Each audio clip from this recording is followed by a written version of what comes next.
Bună, dragii mei! Bine ați venit la previziunile pentru energia lunii martie. Acestea se aplică pentru toți cei care au ascendentul, soarele și luna în pești. Încep în prima parte cu tranzitele astrologice și apoi vedem ce ne spune energia prin cărțile de oracol, prin cele de tarot, dar și prin talismane. Știu că suntem în întârziere și cu toate astea vin cu vești bune către voi. Pentru voi, în mod special, este una dintre acele luni care marchează un început de ciclu personal. Accentul, în acest sens, cade pe casa întâi. Identitatea, direcția în viață, modul în care vă vedeți pe voi înși-vă în lume, dar și pe casa a șaptea a relațiilor importante din viața voastră. Când aceste două case sunt activate simultan, viața începe să ne împingă către o întrebare fundamentală. Cine suntem în relațiile cu ceilalți și ce fel de viață vrem să construim de acum înainte. Este o lună de conștientizare, dar și de repoziționare personală pentru voi. La începutul acestei luni, Marte și-a început tranzitul prin pești, în arhetipul vostru, pe casa întâi. Iar casa întâi este cea mai personală casă astrologică pentru că reprezintă identitatea, direcția de viață, energia vitală, modul în care te prezinți în lume, corpul fizic, aspectul tău, percepția celorlalți despre tine. Marte, când intră în casa întâi, energia personală crește considerabil, iar pentru voi acest tranzit poate aduce dorința de a acționa mai hotărât, pulsul de a schimba ceva în viața personală, nevoia de a ieși din pasivitate. Marte în pești nu este agresiv, dar este determinarea de a urma intuiția profundă. Foarte mulți dintre voi puteți simți nevoia de a începe ceva nou, un proiect, o direcție profesională, ba poate chiar o schimbare personală. De asemenea, tot la începutul lunii am avut eclipsa de lună din Fecioară, din casa a șaptea, casa a șaptea care guvernează relațiile de cuplu, parteneriatele, colaborările, modul în care interacționăm cu ceilalți. Eclipsele, în general, aduc momente de clarificare profundă și finaluri inevitabile. Pentru voi, această eclipsă a scos la lumină adevăruri importante despre relație, fie că v-ați dat seama, fie că nu. Pot apărea decizii legate de parteneriate, conștientizarea unui dezechilibru într-o relație, clarificarea rolului fiecăruia dintre cei implicați într-o colaborare. Este un moment perfect în această perioadă să evaluați relațiile pentru că ele devin ca o oglindă a propriei voastre identități. Dacă ceva nu funcționează bine, atunci încercați să vă uitați și la voi înșivă să vedeți ce anume se întâmplă, de ce vă este teamă. Să vedeți ce este în interiorul vostru. Venus a început și ea tranzitul prin Berbec pe casa a doua, iar această casă reprezintă banii, resursele personale, valoarea personală, stima de sine, stabilitatea materială. Venus aduce aici oportunități de a îmbunătăți zona financiară, niște vești bune. Pentru voi pot apărea câștiguri, oportunități profesionale, dorința de a investi în voi înșivă, foarte multă încredere în voi înșivă, poate o schimbare în ceea ce privește dieta, poate o schimbare în ceea ce privește corpul fizic, o mărire de salariu, un interviu, un nou loc de muncă. În esență, la nivel profund, Venus în casa a doua vorbește despre relația cu propria valoare. Vestea bună este că Jupiter și-a reluat mersul direct în Rac, pe casa a cincea în cazul vostru, iar acest lucru este de departe un lucru minunat pentru voi, pentru că în casa a cincea avem iubirea romantică, creativitatea, exprimarea personală, bucuria de a trăi, copiii, pasiunea. Iar Jupiter în această casă aduce expansiune, optimism și voie bună. Pentru voi poate fi vorba despre o poveste de dragoste, inspirație creativă, proiecte care vă permit să vă exprimați autentic. Poate fi o perioadă în care viața voastră începe să devină mai luminoasă, mai plină de sens. Starea voastră de spirit este bună. Apoi se formează un aspect de lună nouă în pești, ne întoarcem pe casa întâi, pe zona identității, iar aceasta este luna nouă personală a anului pentru voi. Luna nouă în casa întâi marchează un început de ciclu personal de aproximativ 12 luni. Poate aduce dorința de a schimba direcția în viață, noi obiective personale, o redefinire a identității, o dietă, schimbarea aspectului fizic, un nou plan de viață. și este momentul în care să vă puneți întrebarea cine vreau să devin în anul ce urmează, pentru că aveți toate șansele să ajungeți la îndeplinirea obiectivelor. Energia se schimbă, soarele intră în berbec pe casa a doua și mută accentul către stabilitate și resurse, către bani. Pentru voi această perioadă poate aduce focus, concentrarea atenției pe bani și pe siguranța materială, dorința de a construi stabilitate, decizii legate de resurse, decizii legate de dieta voastră alimentară. Este momentul în care ideile, schimbările personale pot să fie ancorate în realitatea concretă. Un bun moment să negociați un salariu, dacă mergeți la interviuri, să aveți încredere, să vă evaluați corect pentru a primi și un salariu corespunzător. Dacă mergeți la un interviu, să aveți curaj să cereți exact ceea ce meritați și să nu vă subevaluați. Apoi, altă veste bună este aceea că Mercur își reia mersul direct în Pești pe casa întâi. În perioada de retrogradare știm bine că Mercur vine cu confuzie personală, indecizie, dificultatea de a exprima clar ceea ce vrem, ceea ce simțim, pentru că este planeta intelectului, a comunicării.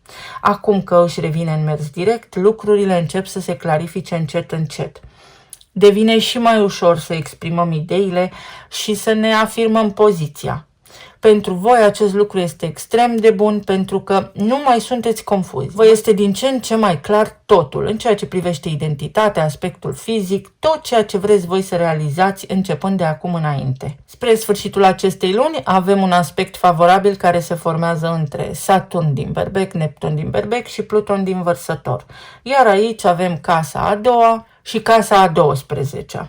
Vorbim despre frici legate de bani. Vorbim despre o perioadă în care este important să investiți într-o dietă alimentară corespunzătoare, să aveți grijă de corpul vostru, să faceți niște lucruri care pot implica înfățișarea, aspectul fizic pentru a vă crește estima de sine, să începeți să faceți sport, să aveți mai multă grijă de sănătatea voastră. O lună bună, așa cum am menționat, în care lucrurile veți vedea că se așează mai ușor în poveste, începând de acum înainte, nu doar în luna martie. Să vedem ce ne spune și oracolul. Muntele, depășirea unor obstacole, depășirea unor probleme, apropierea de cineva. 21 este numărul care ne vorbește despre control sau despre curaj. În acest context, pentru voi este o perioadă în care să vă dezghețați, să începeți să înfloriți, să începeți să vă mișcați, la propriu sau la figurat, să începeți să faceți niște lucruri noi sau să începeți să vă ocupați de lucrurile rămase restante.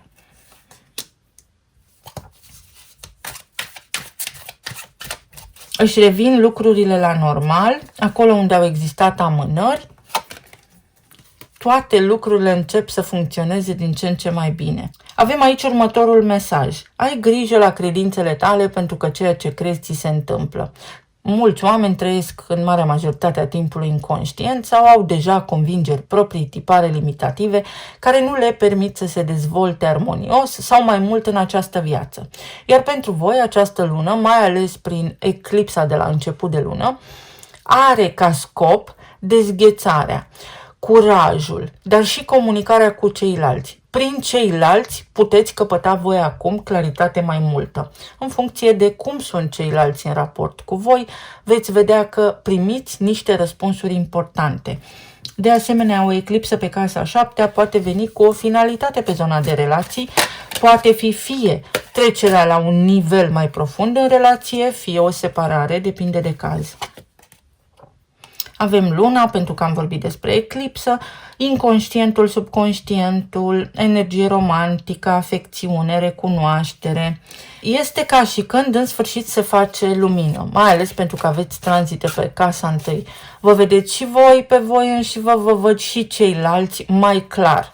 Sau poate vă devine vouă totul mai clar, devin lucrurile posibile pentru voi. Iar aici avem energie de pământ, ceea ce înseamnă în felul următor. Tot ceea ce este în voi se va reflecta în exteriorul vostru. Eclipsa din această lună, asta a avut ca sens să vă arate. Dacă cineva vă supără, încercați să vedeți unde sunteți voi supărați pe voi înși vă. sau unde vă supărați și voi la rândul vostru pe ceilalți. Este o lună în care lucrurile se stabilizează. Să vedem, pe zona de relații, plan material și emoțional, ce ne spun și cărțile de tarot. În primul rând, aveți nevoie de odihnă, pentru că posibil să fi resimțit acea senzație de ceață mentală cu Mercur în retrogradare pe casa întâi. Pe zona de relații avem un as de bâte, pajul de cupe, regina de bâte și regele de monede. Îndrăgostește-mă de tine. Exact așa este această energie. Sunteți susținuți, sunteți văzuți, unii dintre voi de partenerii voștri de viață, iar alții dintre voi prindeți curaj, prindeți încredere, încep niște proceduri de înfrumusețare. Ori la nivel de gânduri deveniți mai optimiști, ori pur și simplu faceți niște schimbări la nivel de înfățișare fizică. De asemenea, aici este vorba despre curaj, o nevoie de a clarifica niște lucruri și acele lucruri se clarifică înspre binele suprem al tuturor, dar către o direcție care pentru voi este satisfăcătoare. Pentru unii dintre voi poate fi ceva extrem de bun în legătură cu ai voștri copii, evenimente, tot ceea ce are legătură cu zona de educație, tot ceea ce are legătură cu zona de performanță. Este o lună stabilă în acest sens, lucrurile devin mai clare. Pentru alții dintre voi sunt începuturi. Poate fi cineva nou în viața voastră care apare acum și cu care prindeți încredere, un om care confirmă pas cu pas că poate fi un potențial partener sau că poate fi o potențială parteneră de viață stabilă. De asemenea, se pot liniști niște lucruri în relația voastră, acolo unde în unele cazuri voi ați fost stâlpul familiei sau lucrurile în această perioadă stau precum urmează. Unul dintre voi este foarte încrezător, celălalt este foarte ancorat în realitate, unul dintre voi mai visător, celălalt mai pragmatic, dar împreună faceți o echipă extrem de bună. Treceți peste niște greutăți. Este o lună în care treceți peste niște greutăți pe zona de relații. Uite, soarele. De îndată ce soarele intră în berbec, după data de 20 încolo, veți vedea că lucrurile încep să se așeze mai frumos, mai lin în povestea vieții voastre, sunteți mai entuziasmați, mai încrezători, aveți mai multă vitalitate, energia casei voastre este mai bună. Și 6 de spade. O mutare, o relocare, o viață nouă, o nouă direcție pe zona de relații, evenimente extrem de plăcute care vă fac să simțiți bucuria vieții. Când Venus va intra în Taur, fix la sfârșitul acestei luni, lucrurile încep să se schimbe, comunicarea devine armonioasă, planuri de călătorie, poate mici city break-uri, mici vacanțe sau poate fi vorba despre ieșiri în oraș, despre mai multă activitate socială, despre comunicarea cu prietenii, despre evenimente favorabile care au legătură cu familia extinsă, cu frații, cu surorile. Este o perioadă foarte bună în care simțiți sprijin din partea celorlalți, iar asta este extrem de bun. Pe zona de afaceri, de asemenea, evenimente bune, lucrurile încep să se miște. Cel puțin rămân stabile pentru moment, dar veți vedea o ușoară creștere. La nivel de plan financiar, uite că și aici lucrurile stau bine și este acum ori niciodată. Cereți dreptul pentru că ți se va da. Cine nu cere, nu primește. Decizii extrem de importante care sunt de mare impact pentru viitorul tău. Dar va trebui să treci peste frica de necunoscut, pentru că din nou avem numărul 21, care înseamnă curaj sau control. Te lași controla de fricile tale sau prinzi curaj pentru că ți se deschid de acum înainte uși pe care înainte nici măcar nu le vedeai. Este o ajustare a salariului, este o negociere, pot apărea mai multe oportunități de loc de muncă, pot apărea niște planuri de investiții, niște planuri de economii, niște vești bune pe zona aceasta de resurse, care pot avea legătură cu provocări, obstacole, cu situații unde există fraudă, unde lucrurile nu au fost corecte. Începe să funcționeze ceva bine, iar asta va aduce liniște. Pajul de spade și cavalerul de monede. Niște discuții care vă dau încredere, mai mulți bani. Pentru foarte mulți dintre voi, în această perioadă pot fi mai mulți bani sau, economic vorbind, financiar vorbind, vă reveniți încet, dar vă reveniți, încet și sigur. La nivel de plan emoțional, vă reveniți și aici, prindeți din nou încredere, foarte frumos. Este o lună în care să lăsați deoparte victimizarea, jertfa, sacrificiul și să vă bucurați de viață. Exact așa, când Jupiter își reia mersul direct în Rac, pe casa a 5-a, veți vedea că totul parcă devine mai roșu și mai optimist.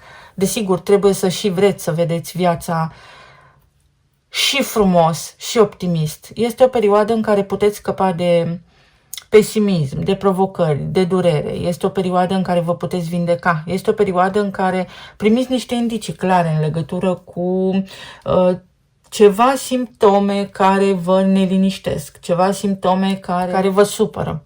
Puteți începe un tratament. Se lămuresc niște aspecte importante la nivel medical. Asul de cupe vine cu vindecare. Asul de cupe aduce de asemenea liniște în suflet, poate aduce o nouă iubire prin faptul că s-a produs eclipsa în casa a 7-a, poate aduce înlăturarea unei frici, poate aduce un sentiment de siguranță extraordinar, iar pentru voi acest lucru vă dă aripi.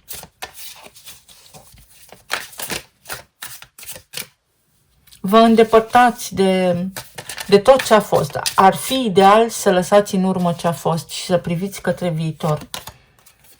Regina de spade, cu minte limpede, discuții care vă dau încredere, discuții serioase, discuții autentice, planuri de viitor, colaborări, negocieri. Din nou asul de cupe.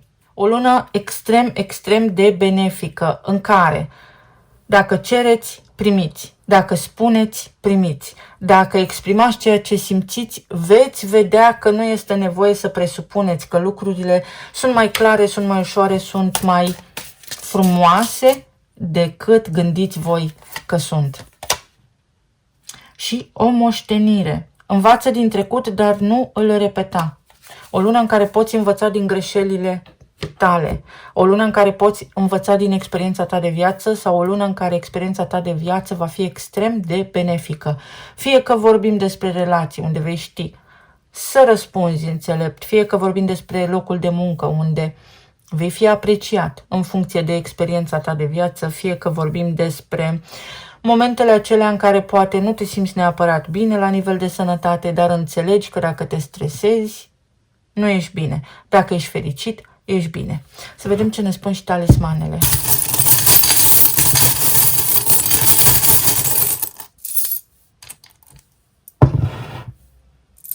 Se închid niște cicluri karmice la nivel financiar transmise pe linie genealogică. O surpriză extrem de plăcută, o veste care vă dă aripi. Ceva extrem de bun. Plutiți de bucurie, de fericire. Uite, aici a fost o preocupare, o constrângere financiară pe care reușiți să o înlăturați. Sigur, există discuții, există nevoia implicării voastre în acest sens, pentru că nu ne vine nimic de-a gata, nici nu ne pică din cer, dar potențialul este extrem de bun să vă reveniți la nivel financiar. Temperanța, o lună cu calm, o lună cu liniște, o lună în care puteți respira ușurați, atenție la dulciuri sau atenție la stres, pentru că stresul influențează insulina, cortizolul desigur că afectează. Sunt foarte mulți oameni care se îngrașă pe fond de stres. De asemenea, aici ceva se poate repara. Unii dintre voi primiți niște cadouri, pentru alții dintre voi poate fi o lună în care, uite, vizitați medicul stomatolog sau poate fi o lună în care rezolvați ceva, înțelegeți ceva la nivel medical. Se lămuresc niște lucruri. Înțelegeți o cauză. Sănătatea. Ocupați-vă de sănătatea voastră pentru că este importantă. Lăsați trecutul în urmă. Nu vă mai concentrați pe ce a fost. Iar aici este un post-scriptum. Dacă mai aveți ceva de spus, spuneți și închideți acele capitole, pentru că altminte rămâneți blocați acolo și vă veți învârti în buclă. De altfel, aici este și o persoană specifică. Se lămuresc, se liniștesc niște lucruri în relație. Pentru unii dintre voi poate fi inclusiv schimbare de domiciliu, de locuință, relocare, o delegație, o vizită, o călătorie în care mergeți ori cu persoana iubită, ori întâlniți pe cineva, ori să vă vedeți cu cineva. Este o lună ca un prag, în care dacă faceți un pas important, dacă sunteți conștienți de tot ceea ce se întâmplă în jurul vostru, veți triumfa. Eu vă mulțumesc foarte mult, vă doresc să aveți o lună minunată, să fiți bine, să fiți sănătoși și să ne reauzim cu bine și data viitoare. Pa, pa!